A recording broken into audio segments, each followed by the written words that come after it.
గురుకులాలపై కేసీఆర్కు నివేదిక అందిస్తున్నటువంటి ఆర్ఎస్ ప్రవీణ్ కుమార్, చిత్రంలో గెల్లు శ్రీనివాస్ యాదవ్, అదేవిధంగా ఎర్రోల శ్రీనివాస్, అంజనేయ గౌడ్, వాసుదేవరెడ్డి అంటూ చూస్తూ ఉన్నాం. ఇక్కడ ఈ 5గురు ఎవరు? ఆర్ఎస్పీ ఏమో గురుకులాల్లోకి రాజకీయ వాళ్ళ ఇన్వాల్వ్మెంట్ నిషేధం అని చెప్పేసి ఆనాడు నిషేధం విధించినటువంటి దొంగ ఆర్ఎస్పీ. ఓకే, ఇది ఒకటి.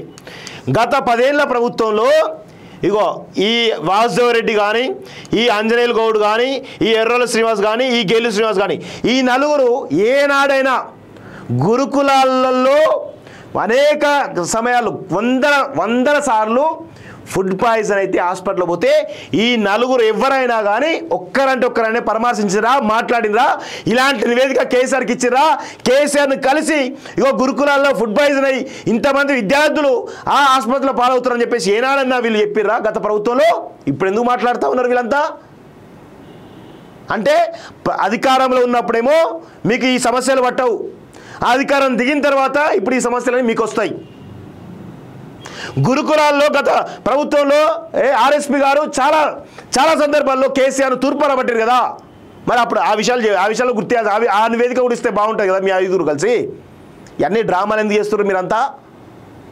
అన్ని డ్రామా చేసుకుంటా ప్రజలు మభ్యపెట్టే ప్రయత్నం చేస్తున్నారా? ఇవన్నీ గుర్తులేవా మాకు? అన్నీ కూడా గుర్తు చేస్తాం, ఒక్కొక్కటి అన్నీ కూడా గుర్తు చేస్తాం. మీరు విద్యార్థి నాయకులు కాదు, మీరందరూ కూడా. ఆర్ఎస్పీ గురుకులాల సెక్రటరీగా విద్యార్థుల కోసం పనిచేయలే, కేవలం తన ఎజెండాను ఇంప్లిమెంట్ చేయడానికి మాత్రమే పనిచేసిండు.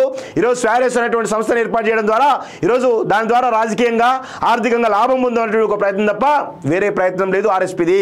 ఈ 4 విద్యార్థి నాయకులేమో వాళ్ళ రాజకీయ ప్రయోజనాల కోసం తప్ప విద్యార్థులపైన ప్రేమ లేదు, విద్యార్థులపైన సోయి లేదు, విద్యార్థులపైన కనీసమైనటువంటి ఆ ప్రేమ కానీ ఏది కానీ లేదు అనే విషయాన్ని గుర్తుపెట్టుకోవాలి.